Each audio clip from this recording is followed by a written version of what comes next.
Kia ora koutou katoa, ngā mihi nui ki a koutou. Thank you for joining us this afternoon. This morning as I walked into the Beehive bunker, where we undertake our civil defence emergency coordination, two things struck me. First, that it's hard not to feel like our country is having a run of bad luck when you have an earthquake, tsunami alert and pandemic to contend with all in one day. But secondly, as I walked down the stairs into the bunker, there are images on the panels of our past natural disasters in New Zealand. We have had our share of tough moments in this country, but within that we have always been blessed with incredible people who work in our emergency system. And I include in that our civil defence response teams nationally and locally, and to them I say thank you for your work. I include in that our current Minister for Emergency Management, Kiritapu Allen, who I'll now ask to give an update. At the conclusion of that update, I'll ask Dr. Bloomfield to take the podium. We'll run through the COVID announcements. We'll then take COVID questions, and then we'll bring Minister Allen back up for any remaining questions on events today. Minister Allen. Tēnā koe, Prime Minister. O tira, kia tātou katoa. Tuatahi, me tuku he mihi ki ngā whānau, ngā hapū, ngā iwi o te tai toke rau, te tai rāwhiti, waiariki, e tēnei wā pokaikaha. Ko tēnei ta āhua I rungi a tātou I tēnei rā. O tira kia tātou o Aotearoa, aku mihi, aku mihi, aku mihi. As you're all aware that there have been multiple earthquakes over and aftershocks over the last 12 hours. Commencing earlier this morning at around 2:30, we had the first earthquake of 7.3 magnitude just off the east coast of the North Island. The second was a 7.4 earthquake near the Kermadec Islands at 6:41 a.m.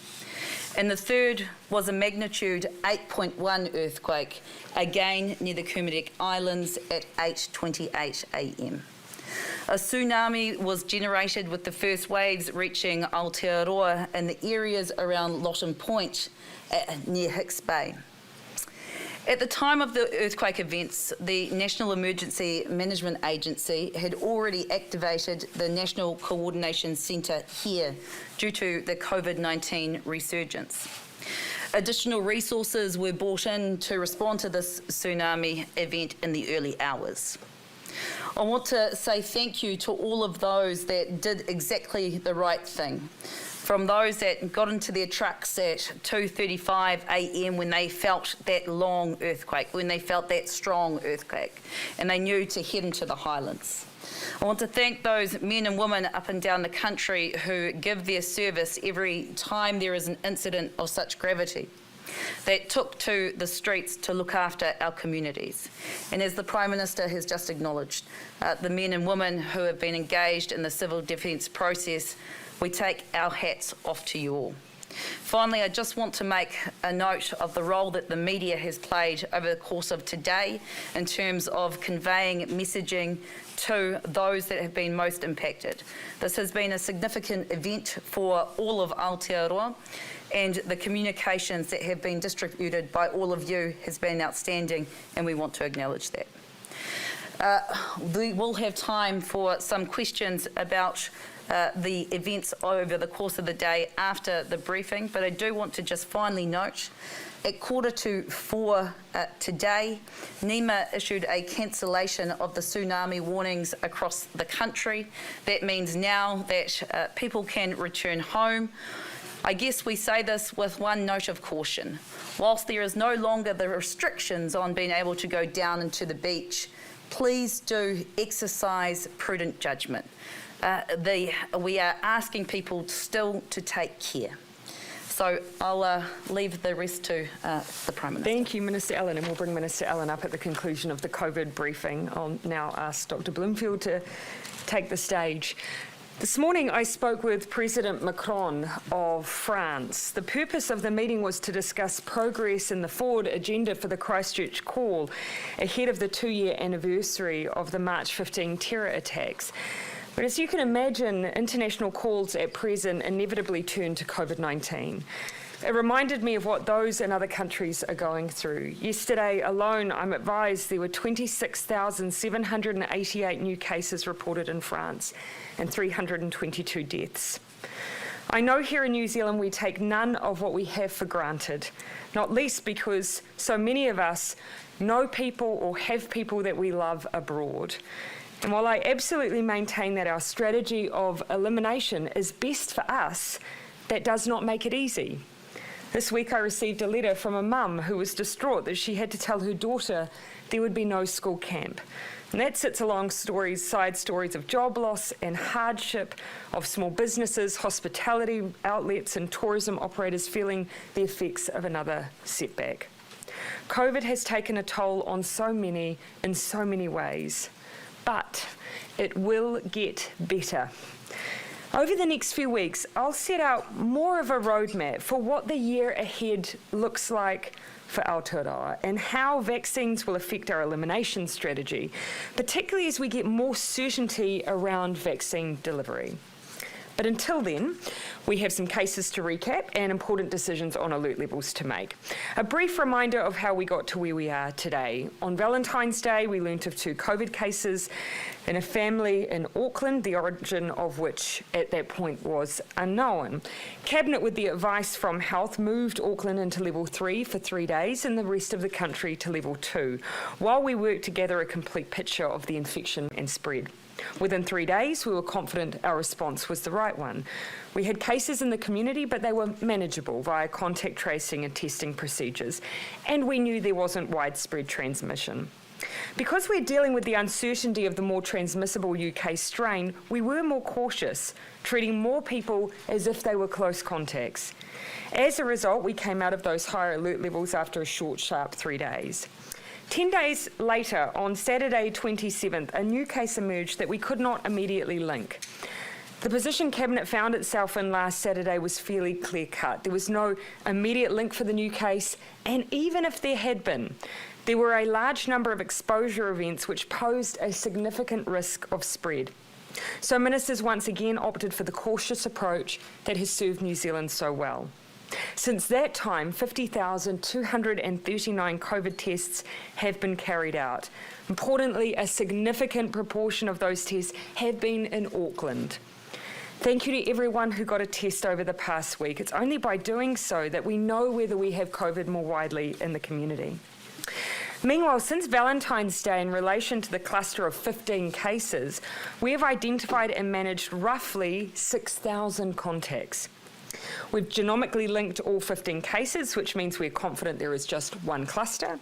We've carried out regular wastewater testing at key sites, the results of which have all been negative, with the exception of the site near the jet park, which you would expect to test positive. And since February 14th, we've seen a 58% jump in the use of the COVID Tracer app across the country. We just need to keep that number up. That's a massive credit to everyone and a hugely important contribution to our contact tracing efforts should we need them if we have a positive case. There have been no new cases for 5 days in a row. That is good news, especially when we are dealing with what I can only describe as an unpredictable variant of COVID-19, one that everyone has been wise to be cautious of. Level 3 provided us with an extra layer of security while we addressed the unknowns and reduced risk. On the basis that we've found no new cases beyond household members, we've had excellent testing numbers, and that close contacts continue to be managed, Cabinet has made the decision to move Auckland to Alert Level 2 at 6 a.m. on Sunday, and the rest of New Zealand to Level 1 at 6 a.m. on Sunday. So that brings us to the conclusion of the 7 days that we set out from the very beginning. Cabinet will review this decision at the end of next week with a view to moving Auckland to Level 1 at the start of the weekend if we are in a position to do so. This plan is consistent with our cautious and careful elimination strategy. Now, being at Level 2 for this period will carry us through to roughly 14 days since the infectious period for our last cases in the community. There is, of course, a chance that we'll see additional cases, and that's why we continue to place requirements on those who still need to be in isolation. And it's also why we are at Level 2 in Auckland. Although compared to level 3, level 2 feels more like normal life, it is still not business as usual. Please keep your distance from other people when out in public, including on public transport. And if you can't maintain a physical distance of 2 metres, we do encourage you to carry a face mask or face covering with you. If you are sick, stay at home. Don't go to work or school and don't socialise. This protects you and it protects your whānau. If you have symptoms of a cold or flu nature, if you have aches and pains, call your doctor or healthline and get a test. And keep track of where you've been at all times. We know that gatherings pose the biggest risk of spread, so there can be no more than 100 people at social events, including weddings, birthdays, funerals, tangis, and other church services. So just a reminder, we're moving to level 2 on a Sunday morning. The restriction on 100 will apply to church services. Businesses can reopen but must follow public health rules, including physical distancing, record keeping, and the cap on 100 people. Hospitality venues can open but must apply those 3 S's. You'll remember that we asked people to be seated, single servers, and having people spaced between tables. For any other level 2 reminders, please visit covid19.govt.nz. Finally, we may not be in the devastating position that much of the rest of the world finds itself in, but an elimination strategy can still feel like hard work, and it is completely natural to feel fatigued. COVID is hard work for everyone. Thank you for pushing through once again, and we are confident that we will once again get ourselves back to a position we have the freedoms New Zealand has so enjoyed. Dr. Bloomfield. Thank you, Prime Minister. Kia ora koutou katoa. So, as the Prime Minister has mentioned, there are no new positive COVID-19 cases in the community for the 5th day in a row. There are also no positive cases in managed isolation to report today. Over the past few weeks, roughly 6,000 people connected to this February cluster have been contacted by staff from Auckland Regional Public Health Service, our public health units around the country, or our National Contact Tracing Centre staff. They've been provided with advice and information on testing and self-isolation. Many of these people have been followed up on a daily basis and their testing results carefully matched to support our control of this outbreak. This is an incredible effort, and I would like to acknowledge the hard work of our public health, our contact tracing teams, and our healthline staff who have been putting in very long hours and have scaled up the approach in response to this more transmissible variant. Local public health officials, contact tracers, and interpreters have also worked closely with other agencies and organisations to provide outreach and support to communities and individuals, including those from different ethnic and language backgrounds. Remarkable and rapid progress has been made, and we would like to acknowledge and thank in particular the Papatoetoe High School community. All of the outstanding Papatoetoe students have been contacted and retested, and all have returned negative results. There are 2 students who have in isolation because they were unwilling to get a test. They are being carefully followed up by and supported by public health officials. Despite the decision to lower the alert levels on Sunday, as the Prime Minister has said, we want people who are unwell to continue to be tested wherever you are in the country. It is possible we may still get positive results from some of the contacts who remain in isolation and are still to have day 12 tests. It's important to note these people do remain in isolation. A positive test result does not present a risk to the wider community. Our contact tracing and public health staff are in contact with them daily. As we move down alert levels this weekend, some people, as I said, will still be required to remain in isolation and or be tested. To underscore the importance of them following the advice they have been given by the Public Health Unit or by our contact tracing team, I am issuing a direction under Section 70 of the Health Act 1956 that applies to the following people. Any person who attended the City Fitness Gym at Hunters Plaza at 217 Great South Road, Papatoetoe in Auckland on the 20th of February 2021 between 11:15am and 1:45pm, or on the 26th of February 2021 between 3:25pm and 4:30pm. As well, any other person who has already been contacted by Auckland Regional Public Health Service or our contact tracing teams and advised they are a close plus, a close or a casual plus contact during this outbreak, and who is still required to isolate and or be tested, to comply with the following instructions. I require them to do 3 things. To isolate at their usual home, first. Second, to report for and undergo medical testing for COVID-19 at a time and place specified by a medical officer of health. And third, except as required to undergo such testing, to remain isolated until they receive further direction from a medical officer of health. Now, a Section 70 order enables an authorised medical officer of health to require those, in order to meet public health requirements, to undergo testing, to isolate until they receive their results. It also enables those affected to be visited immediately at their homes or at work by public health officials. Anytime a person receives a direction from a medical officer of health, they must comply with it. And of course, public health officials will also discuss with these people the support that they require and which is available to help them meet these requirements. Thank you, Prime Minister.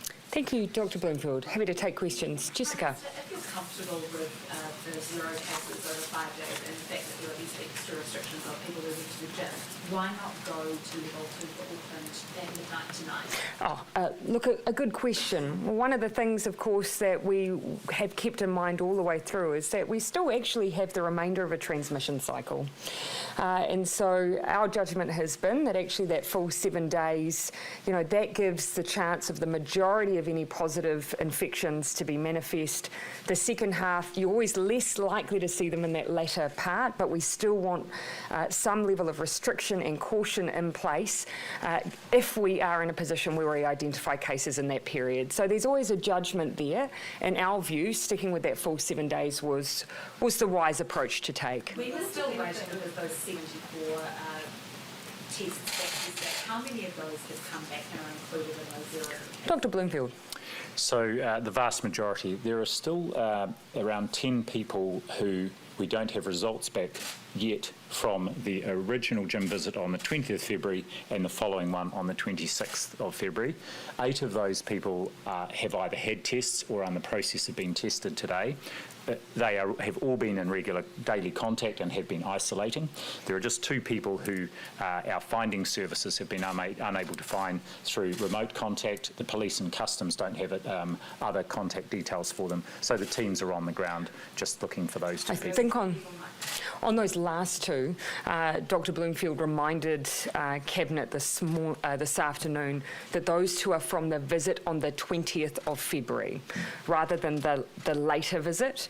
Yes. And so I understand that so gives the a earlier different visit is one we're less concerned about because it was before the person became symptomatic. So what I can say is all the people from that visit on the 26th of February, which was last Friday afternoon, have either been tested or the team is out there testing them now and they are in isolation. Dr Bloomfield, perhaps you'd want to speak to what's going to happen with the 2 people from the 20th that we've been working hard to find. So they will be found and they will be isolated and tested, and they will remain isolated until they receive their test result.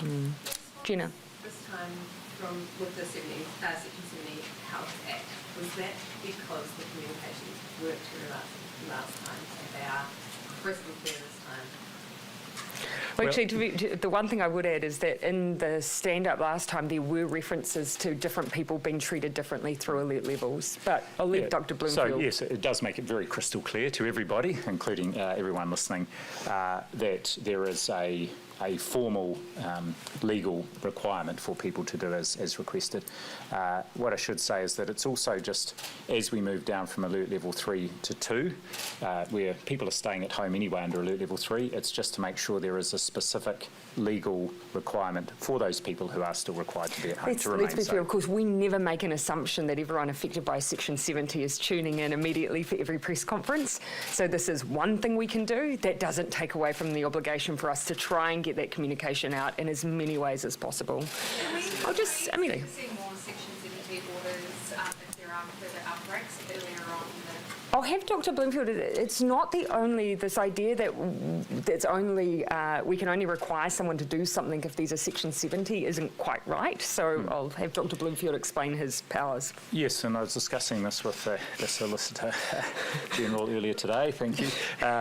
Just stick with the legal ones. There's many you could choose to speak to, of course. Here's the key point. Actually, as I've said the last few days, the medical officers of health and indeed health protection officers are designated officers under the Health Act. I actually give them their designation, so they have powers that they can use. Yep. But the vast majority of work carried out by our public health units, whether it relates to pandemic response or a foodborne illness outbreak, they do because they have those delegated powers. If they need to, they can use Section 70 to require people to do things. That doesn't even need to be a written gazetted notice. It just simply saying it to someone under Section 70, I require you to do these things, provides a formal legal basis if they are required to do that. But as we've seen in this outbreak, for the vast majority of people, that is not required. And in a sense, given we've got all of these people, they are in daily contact, I'm confident they will do what's asked. We're just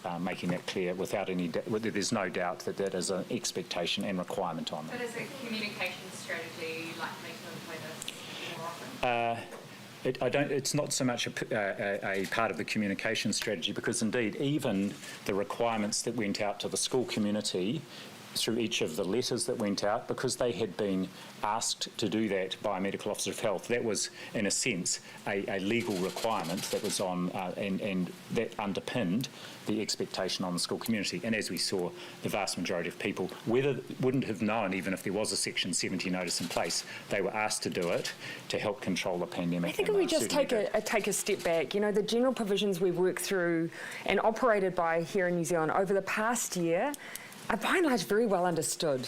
And some of the issues that we've experienced very recently have actually been things like breaches of Level 3 requirements, which are generally very well understood. Now, what we want to make sure is that we are providing every opportunity to share as much information about the requirements on particular people, especially if they may have been in a place where there's been potential contact with a COVID positive case. Yeah, Henry. Do you agree any of the comments you made about the various cases in the book rating over the last 7 days? No, I've consistently stood by what I've said, and I will continue to do so. However, I did also say earlier in the week that not at any point have I been under the view that anyone has done anything deliberately. I do not believe that. I don't think anyone's deliberately gone out to act against advice or instructions or to create the situation we're in. I don't believe that for a moment, which is one of the reasons I haven't seen merit in continuing a back and forth on some of the particular cases. The pandemic is obviously such a new environment. Everything is evolving. We're learning all the time. Yeah. This lockdown feels very frustrating because it could have been avoidable. Like we've had breaches of rules, we've had communications issues, and contact tracing issues. So what have you learnt from this lockdown? Well, actually, one of the things I'd reflect on is, and I've said this the last couple of days, we have never had a scenario through our COVID-19 response, which by and large, as a country, the team has done exceptionally well, but we've never had an experience that's been perfect. So in August, we had some quite significant breaches, relatively widespread ones. They weren't always canvassed in as much detail. In part, it was probably because it was larger. There wasn't so much focus on individual cases. And so the point I've always tried to make is that as a team, we've gotten through all of those scenarios too, and we will continue to do so. But the most important principles for our COVID management have been sticking together, people supporting one another, not turning on one another, and making sure that we're reminding everyone of those basic rules and principles, even if the variants we're dealing with change up around the edges what we need to do. Prime Minister, could I make a comment there as well? This is an outbreak in the South Auckland community. The last time this happened, we had 170 cases last August. This time we've had 15. And I tend to be a glass half full person, but in this case I think it's 98% full. This community has responded And the school in particular, this is a large college, the reason we have got around this outbreak so quickly and successfully is because of the way the community responded, and I really hope we can focus on that. It was the quality of the communication and leadership within the school and the positive response of the vast majority of people in that community, and even those who may not have followed instructions, I don't believe deliberately set out to actually cause any problems. How come to 5:31? With Auckland going down to level 2 Yeah, at 6 o'clock Sunday morning, yeah, many of our Pacific community will be wanting to get to church yep, to praise God. yes, They have got to stay under 100. yes. Will the police be able to? I think certainly what we'll be asking, all of our community leaders, and certainly this is something our ministers have worked really hard on. They've got really good community contacts now. They can very quickly communicate information. We'll be wanting to convey that, yes, those meetings will be, congregations will be able to come together, but that limit of 100 is really important, and contact tracing is really important. We have had experiences in the past where it hasn't always been easy to contact trace in congregations. So we'll be getting that message out to our church leaders. Please make sure when you gather you do so safely, and we're here to support you in any way we can. Gina. Do you still believe it was the right decision to pull Auckland out of lockdown after that 3-day Valentine's lockdown? Yeah. To do it differently?